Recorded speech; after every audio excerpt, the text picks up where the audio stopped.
Hi, everyone. This is Jessica Pettit, and who do I have the privilege of interviewing today? Hi, this is Brian J. Sullivan. Nice to be here. Oh, I'm so glad to be able to talk with you. We have a mutual friend, and one of the things that I love about our speaker community, diversity and inclusion kind of things, is that as soon as somebody hears somebody, they're like, oh, you should go meet this person. So thank you to Tom Singer for introducing us. Absolutely. I'm very excited to be able have your thoughts and your experience in this conversation. So we start off with two open-ended questions. And what I love about them is that no one's answer is even close to anybody else's answer yet, because we all have different experiences, identities, lived experiences. So the first one is about the concept of diversity dividend. So this usually comes up when people are kind of like, what's the benefit of doing these kind of trainings? But what does diversity dividend as a concept? How does that land on you?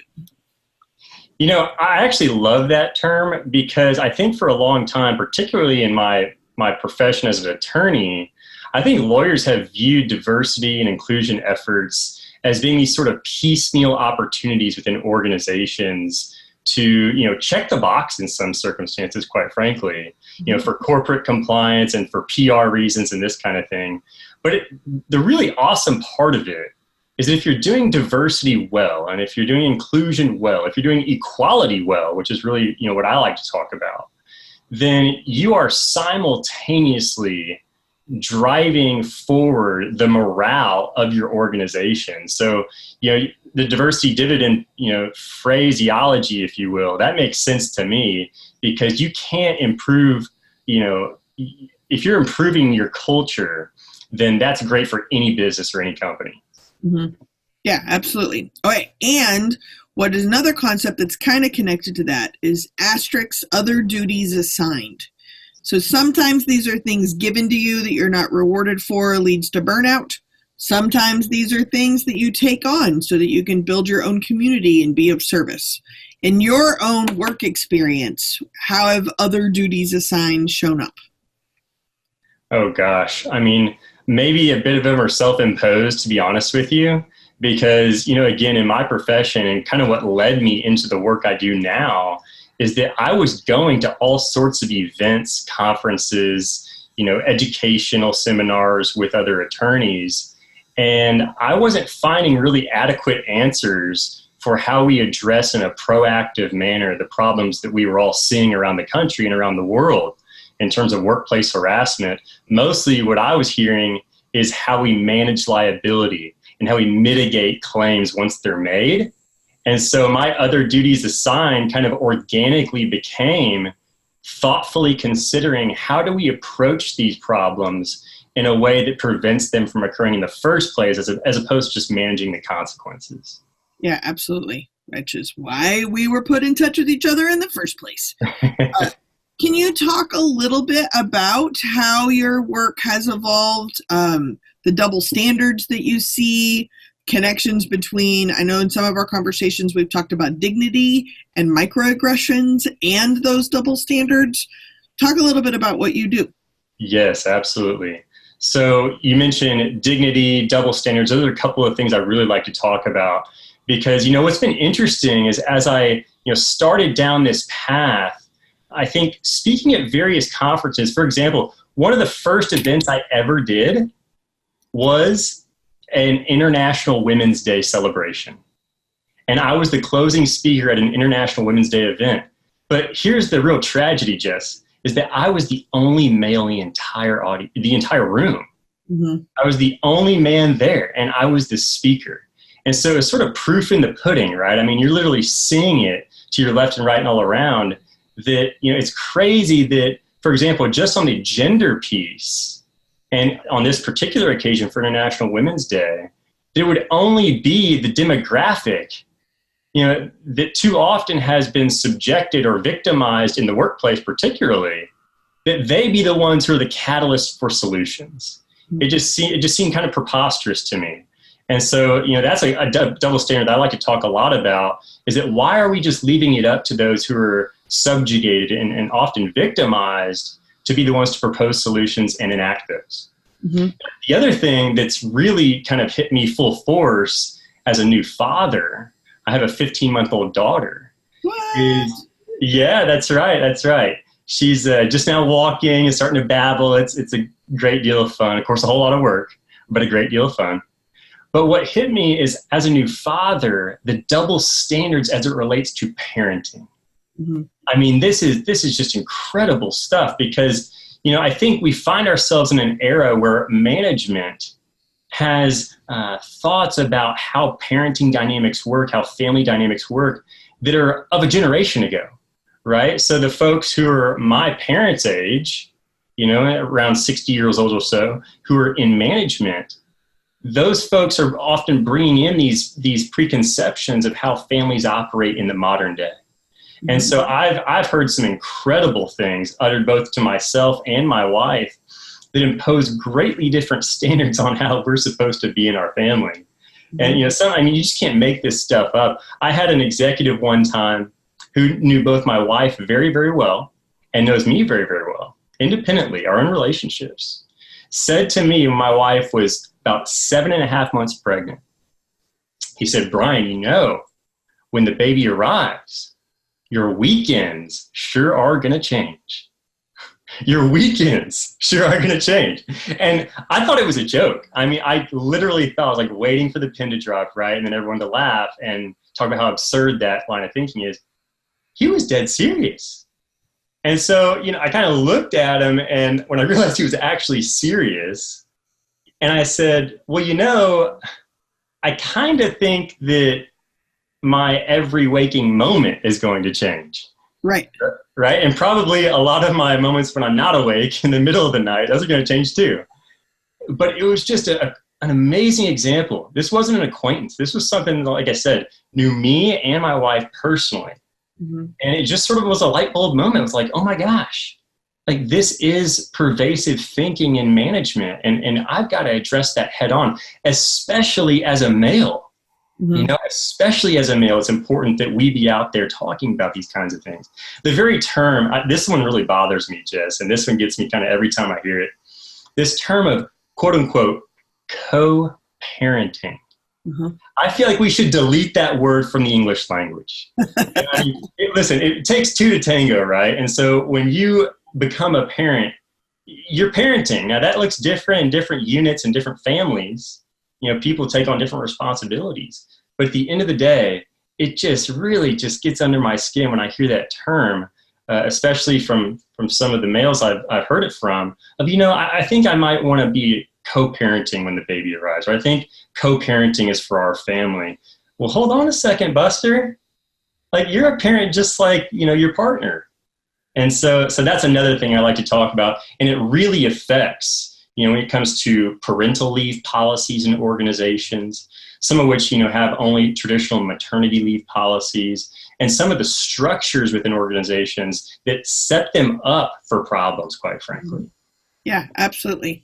Well, and this is why we need, the idea and the language that you used of allowing space for the victims or the targets to be the catalyst for solutions is exactly why we need to be doing the work that we are doing, and why I'm grateful that you're here.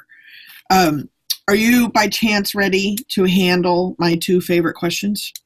Let's do it. First question, which I think you're really going to like, is what have you changed your mind about lately?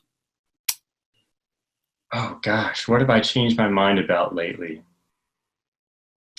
Well, I gave the example of the International Women's Day event and how, I was the only guy in the room.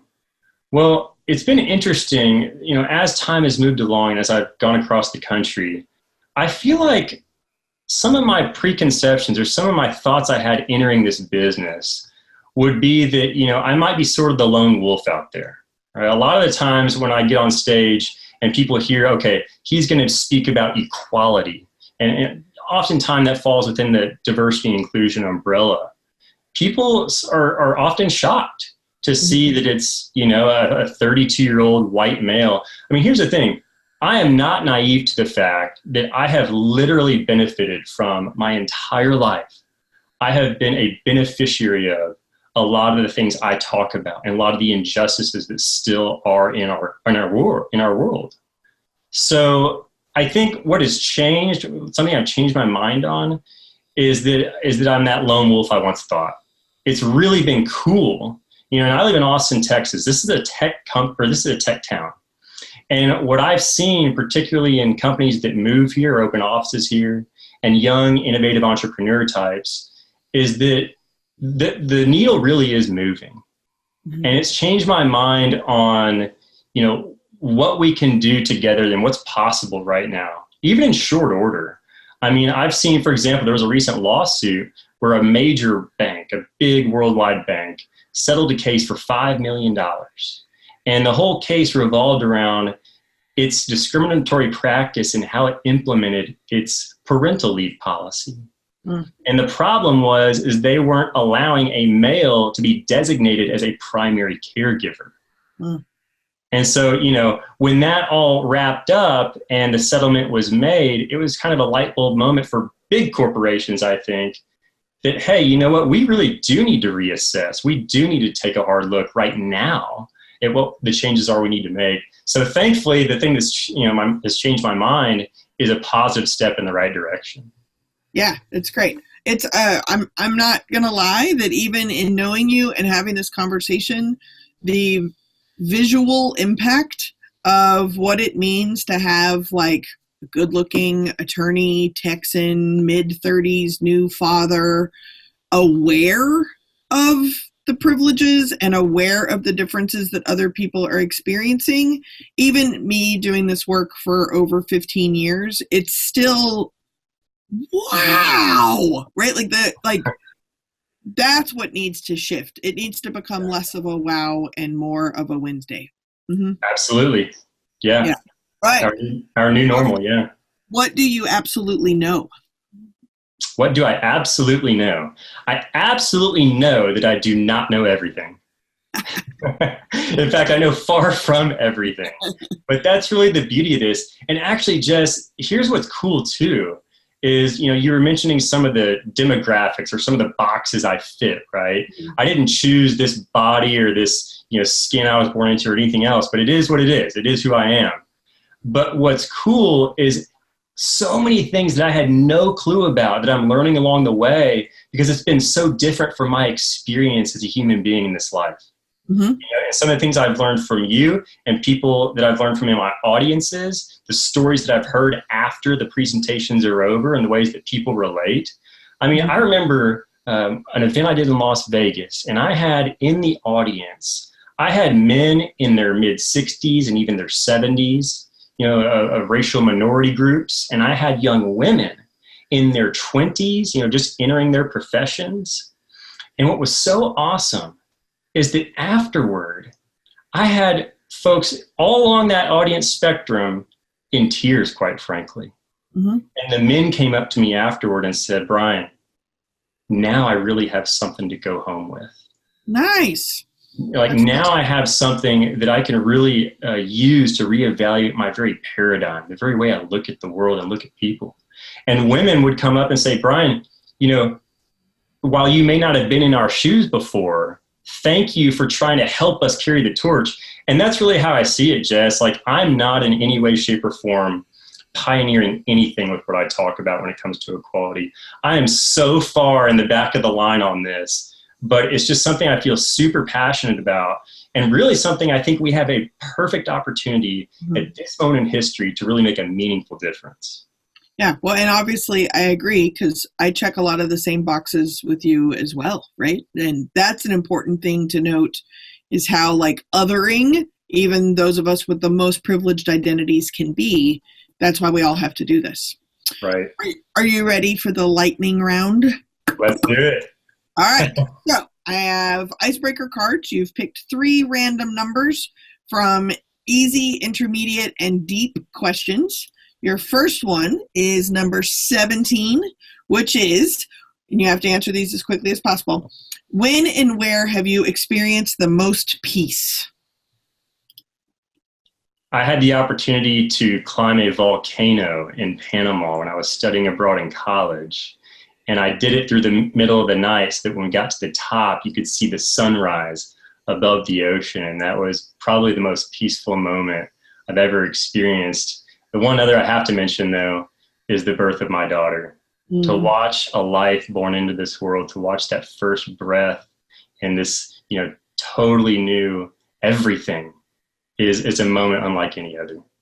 Oh, that's incredible. I really love listening to, I'm not a parent, but listening to my friends that have been parents or have become parents, or even through foster and adoption or blended families, but the adventure and awe that starts at the timer of someone else, not at the timer of you, is a really beautiful thing to witness. So it's like a volcano on the ocean. All right, last one is deep. Number 43. What is the biggest problem facing the world today and why? The biggest problem facing us right now is our lack of recognition of the inherent dignity, value, and worth of every single human being. That's all it is. That's all it is. Because here's the thing. If we start to look at people with a lens of equality, understanding that we all share the same species, we inhabit a common planet, then that is the start. That is the very root of where we need to make our amends so that we're not manifesting problem or discriminatory or harassing behaviors as we interact with our fellow people. Mm-hmm. If we can't see each other as equals, then we're already on the wrong track. Yeah, absolutely. Brian, if people want to get in touch with you and learn more about your work, how would they go about doing that? You can visit my website, which is just sullivanspeaks.com. All of my information is there. Links to social media are there. But yeah, I'd love to hear from you. That's awesome. Thank you so much for being part of this. Thank you, Jess. I really enjoyed it.